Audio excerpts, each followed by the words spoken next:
Hola a todos y bienvenidos a una nueva inmersión profunda aquí en The Deep Dive. Hoy nos vamos a sumergir en un tema fascinante, un tema que resuena mucho especialmente con ustedes, nuestros oyentes en Latinoamérica. Vamos a explorar la lengua española, pero por supuesto cómo la hablamos, cómo la vivimos en nuestro continente. Y para guiarnos en este viaje lingüístico, vamos a tomar como punto de partida el discurso de clausura de María Teresa Androtto. Lo pronunció en un congreso de la lengua en Chile y sus palabras son el corazón de nuestra inmersión de hoy. Ah, sí, el discurso de Andrueto. Ujú. Es un punto de partida realmente rico, lleno de ideas que tocan fibras muy sensibles sobre la lengua, sobre la identidad, sobre las relaciones de poder y todo, por supuesto, desde una perspectiva latinoamericana. Creo que vamos a tener una buena conversación hoy desentrañando todas estas ideas. Totalmente. Y pensando en ustedes, ¿no? Quizás nos están escuchando mientras viajan, mientras trabajan o simplemente por pura curiosidad. Y sabemos que el tiempo es oro. Así que nuestro objetivo hoy es extraer lo más importante, lo más cautivador de ese discurso de Andrueto sin abrumarlos con detalles. Queremos que salgan de esta inmersión, digamos, con un mapa para entender las diferentes perspectivas sobre nuestra lengua, sobre el español y sobre todo su relación con España. Y por supuesto, explorar esas preguntas que siempre están ahí, ¿no? ¿Quién es dueño de la lengua? ¿Cómo se estandariza? ¿Y qué pasa con esa increíble diversidad que la hace tan vibrante? Exactamente. Y Andretto, desde el principio, desde el inicio de su discurso, ya nos pone a pensar. Empieza hablando del nombre mismo del Congreso, Congreso de la Lengua Española. Y menciona su propia incomodidad con ese nombre. Claro. Y ella misma dice, no, que en Latinoamérica, en la educación, en la academia, incluso en la cultura popular, siempre se ha preferido lengua castellana. Sí.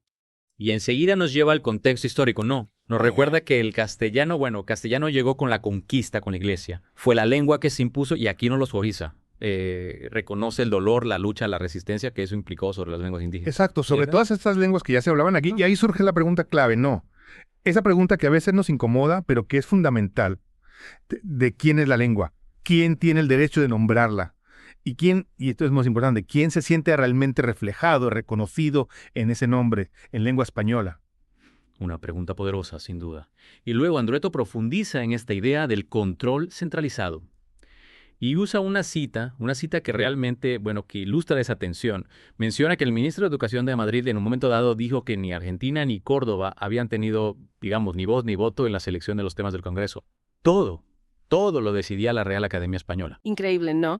Y si a eso le sumamos, digamos, la visión más amplia, la frase del director de la Real Academia, que dijo, ponerle voz española a los asuntos que nos ocupan a todos. O sea, dar una voz española a los temas que nos conciernen a todos. Bueno, esa frase cobra una nueva dimensión para nosotros los latinoamericanos. Y Andreto lo cuestiona, ¿no? Con razón, se pregunta qué significa esa voz española para nosotros. Claro. Y ahí nos deja con algunas preguntas que son fundamentales para nosotros como hablantes. No, es el español de España, el mismo español que hablamos nosotros aquí. Es ese castellano tan diverso en cada uno de nuestros países latinoamericanos, el mismo español del que habla el Congreso. Y yendo más allá, es la misma lengua que hablamos aquí, en Argentina. Y como dicen Andretto, la respuesta es sí, no. Un sí, y no queda mucho que pensar. Y para ilustrar esto, ella usa un ejemplo muy elocuente, que es la polémica del subtitulado. La polémica que hubo con la película Roma de Alfonso Cuarón. Ah, sí. Cuarón, un cineasta mexicano. En ese ofendió bastante cuando su película, una película en español ambientada en México, fue subtitulada en España. Exacto. Y él mismo ponía el ejemplo, no, el español mexicano, nomás no se vayan hasta orilla versus el español peninsular, no, os acerquéis al borde. Para Cuarón y para muchos de nosotros, la idea de que un hablante de español necesite esa traducción, bueno, es algo innecesario, incluso absurdo. Es que revela una desconexión, ¿verdad? Y Andrueto continúa con una anécdota personal, una anécdota que a muchos nos resonará. Cuenta su experiencia con un editor español, un editor que quería cambiar la palabra durazneros por melocotoneros. El argumento era que nadie en España entendería durazneros. Claro, pero melocotonero para un argentino es una palabra rarísima, artificial. Y ahí se ve ese impulso por la uniformidad, no. Un impulso que borra los localismos, las diferentes formas que ha tomado la lengua aquí. Totalmente. Y esto conecta con la idea que menciona Eugenia Almeida, la idea de que nuestro castellano, el castellano latinoamericano, es diverso, es mestizo, ha sido moldeado por tantas influencias, lenguas indígenas, árabe, africano, europeo, incluso asiático, y todo eso ha enriquecido nuestra forma de hablar, nuestra forma de pensar. Sin duda. Y aquí llegamos a una pregunta crucial, la soberanía lingüística. Si nosotros, las 22 naciones hispanohablantes, somos realmente soberanas en términos lingüísticos, ¿por qué nuestras formas de hablar, por qué nuestros modismos a menudo se ven como algo que necesita ser traducido, corregido a una forma mejor, más correcta? Es una pregunta que nos interpela. Y Andrueto menciona la Declaración Universal de Derechos Lingüísticos que subraya el derecho a usar la lengua según las necesidades locales para llegar a esa paz lingüística. Un recordatorio importante, sobre todo cuando consideramos la estadística que ella misma menciona. Más del 90% de los hispanohablantes vivimos en América. Y sin embargo, nuestras variaciones, nuestros giros idiomáticos, muchas veces son vistos como folclore, como americanismos por la academia. Y bueno, tienen menos posibilidades de reconocimiento oficial. Y fíjate, esta dinámica de poder se ve clarísima en el Diccionario Panhispánico de Dudas. Más del 70% de lo que ellos consideran mal uso del lenguaje se origina en Latinoamérica. Es decir, nuestro español, el español que hablamos aquí, es visto como incorrecto en un porcentaje altísimo. Es muy revelador, ¿no? Y Andrueto lo vincula con la idea del purismo, con esa creencia de que el buen hablar lo decide alguien externo, generalmente instituciones en España. Y ahí vemos la tensión entre la lengua viva, la lengua que se habla en la calle y las normas que se imponen desde arriba. Una tensión constante, ¿verdad? Entre la evolución natural del lenguaje y el deseo de preservar una forma particular, una forma correcta. Pero como dice Andrueto, la guía gramatical no debe ser una camisa de fuerza, sino un recordatorio de que estamos en la lengua, de que la lengua es nuestra y es compartida. Es que el lenguaje está vivo, está en constante cambio. Y Argentina, con su historia de inmigración, nunca ha sido purista, ¿no? Es un crisol de voces y eso se refleja en la lengua. Y hablando de eso, la afirmación de Fernando Vallejo de que preguntar quién habla bien es una tontería me parece genial. Él dice que el castellano se habla como se puede en todos los países de habla hispana y punto. Totalmente de acuerdo. Esa impureza, ese mestizaje tanto étnico como cultural del español latinoamericano es lo que lo hace tan rico. Como dice Vallejo, cuidado con someter la lengua a una forma oficial porque la convertimos en un cementerio de la lengua. Y Andreto toca un punto crucial. La unidireccionalidad del poder lingüístico. A menudo se siente como si la forma correcta de hablar, de escribir, fluyera de España hacia las antiguas colonias, pero rara vez al revés. Es cierto, lo español se ve como el estándar sin tener en cuenta la riqueza del uso latinoamericano. Y nosotros, en cambio, tenemos que aguzar el oído para entender las diferentes variaciones de español de España. La música, el habla, el gusto son diferentes. Usa una analogía muy bonita.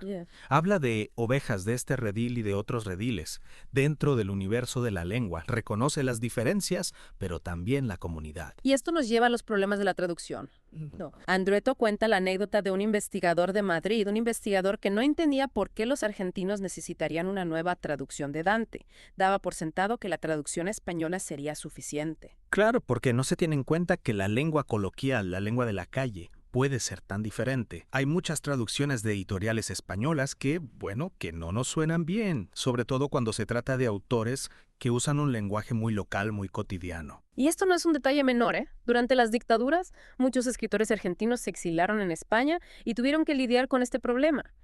¿Cómo mantienes tu identidad lingüística cuando intentas llegar a un nuevo público? La pregunta de David Viñas es genial.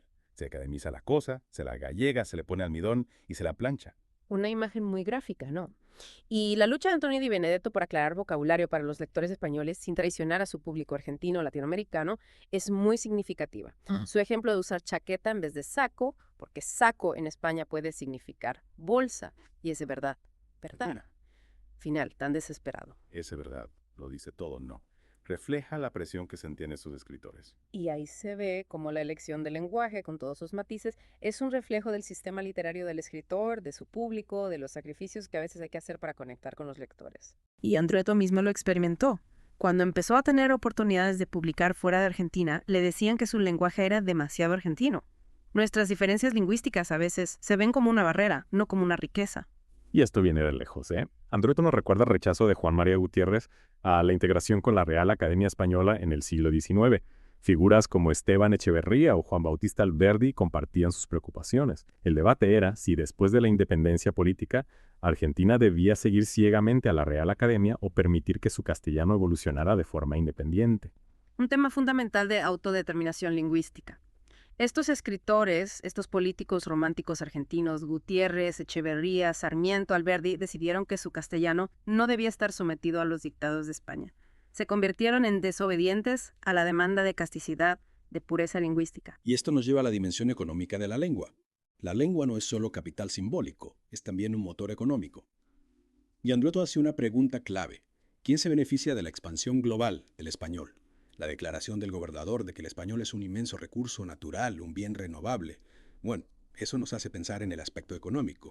Es un activo deseable incluso para quienes hablan otras lenguas. Y surgen preguntas más concretas, ¿no? ¿Quién certifica los cursos internacionales de español? ¿Quién forma a los profesores? ¿Se reparten los beneficios de todo esto entre los países hispanohablantes o se quedan principalmente en España? Andrueto, citando a Bakhtin, nos recuerda que todas las relaciones humanas, y la lengua también, están mediadas por la política, por las diferencias de poder. La búsqueda de la uniformidad lingüística a menudo está ligada a la búsqueda de un mayor beneficio económico. Pensemos en los libros, las películas, los materiales educativos. Un español uniforme facilita la expansión comercial. La idea de un español neutro, ya sea el español estándar o un español latinoamericano genérico, busca maximizar el mercado. Pero, como dice Andrueto, esto puede ser a costa de las singularidades locales, de la riqueza. Pensemos en los niños que usan palabras del español de España por haberlas escuchado en dibujos animados doblados. Sí, o en la práctica de subtitular entre español latinoamericano y español peninsular. Yeah. De verdad, un hispanohablante no entiende orilla. O es una cuestión de simplificar, de homogenizar para ganar más dinero. Andrueto compara a las empresas multinacionales que promueven un mercado uniforme con los monocultivos. Es una forma de reforzar sus monopolios comerciales lingüísticos a costa de nuestra diversidad. Y menciona la obra de Víctor Klemperer, que habla de cómo la lengua fue manipulada, vaciada de su singularidad durante el Tercer Reich. Un recordatorio del poder del lenguaje y de los peligros de la uniformidad impuesta. La vida de una lengua está en su particularidad, en su inestabilidad. La uniformidad como estrategia económica puede llevar a la destrucción. Y esto incluye las industrias de la lengua, el turismo idiomático, los debates sobre la corrección política, el lenguaje inclusivo. Lo que nos lleva a una idea interesante. La demanda de uniformidad en la lengua puede ser también una demanda de uniformidad en el pensamiento. La resistencia a un lenguaje único es una búsqueda de identidad, una forma de expresar nuestra perspectiva, de conectar con nuestra comunidad. Hay una tensión entre la idea de que la lengua es de los hablantes y la explotación económica de la lengua, donde el español, argentino, mexicano, etc., no son los que se comercializan a nivel internacional. Y está el tema del lenguaje inclusivo, que es un debate candente. Andrueto critica que la academia ni siquiera quisiera discutir el tema en el Congreso, a pesar de su importancia en Latinoamérica y España. Un tema que está en la agenda social y política. ¿Sorprendente? No. Sobre todo teniendo en cuenta que se prometía una participación equitativa de las mujeres. El lenguaje inclusivo nos obliga a mirar la carga ideológica del lenguaje, que muchas veces es invisible. ¿De quién es la voz que se ha escuchado tradicionalmente? Hay que reconocer la naturaleza compartida de la lengua y los riesgos de que el lenguaje inclusivo se convierta en mera corrección política. Pero Andrueto reconoce que su uso está creciendo, sobre todo en las ciudades, entre los jóvenes, en el periodismo, en la política. El lenguaje es un campo de batalla, un espacio donde se crea significado. Las nuevas formas de nombrar las cosas revelan cambios sociales, desafían los valores dominantes. El lenguaje inclusivo está aquí, su significado político es innegable. Y hablando del lenguaje y su poder, llegamos al papel del castellano como lengua de la ciencia, del conocimiento. Andrueto lo posiciona como una alternativa al dominio del inglés y aboga por el diálogo, por la interacción con otras lenguas, no por la imposición de una sola lengua científica. Los mismos argumentos que se usan para defender la diversidad del español americano se aplican aquí. El español es una lengua minoritaria en la ciencia global, y dentro del mundo hispanohablante, las contribuciones de Latinoamérica a veces también son minoritarias. Andrueto habla de la necesidad de recuperar el castellano como lengua del conocimiento, pero no de forma cerrada, sino como parte de un universalismo en castellano que vaya de la mano con el aprendizaje de otras lenguas. Un enfoque babilónico, no monolingüe. Pensadores como Diego Tatian o Enrique Dussel, con su idea de las filosofías del sur, abogan por un diálogo más simétrico entre las diferentes tradiciones filosóficas. Bárbara Cassin también advierte del peligro de una sola lengua de comunicación y defiende la diversidad lingüística. El terreno común del lenguaje, del pensamiento, debe abrazar las singularidades. Andrueto conecta el lenguaje, la memoria y la historia. Cita a John Berger, que decía que el lenguaje preserva la experiencia. Las mismas herramientas lingüísticas se usan para una novela y para un informe empresarial. Lo que cambia es la articulación, la forma en que se usan. La clave está en la conexión del individuo con la lengua. Esa conexión se enriquece con las desviaciones, con las innovaciones. Son los hablantes, los escritores, los que mantienen viva la lengua, usándola para crear, para transformar, para dar testimonio de lo que viven, de lo que imaginan. Y así construimos nuestra memoria, nuestra historia. La lengua, dice Andrueto, crece entre lo personal y lo político, entre lo privado y lo público, entre el individuo y lo colectivo. Para que mantenga su vitalidad, su música, su nervio, su alma, debe resistirse al oficial, a lo abstracto, a lo convencional. Cuando se corrompe la relación entre las palabras y las cosas, ya sea por la falsedad, por el exceso, el equilibrio se rompe. Bárbara Cassin advierte del peligro de la homogeneización a través de un lenguaje del capital. La diversidad lingüística está en peligro, y con ella la diversidad ciudadana. La historia de cada palabra, su significado, viene de su diferencia con las demás.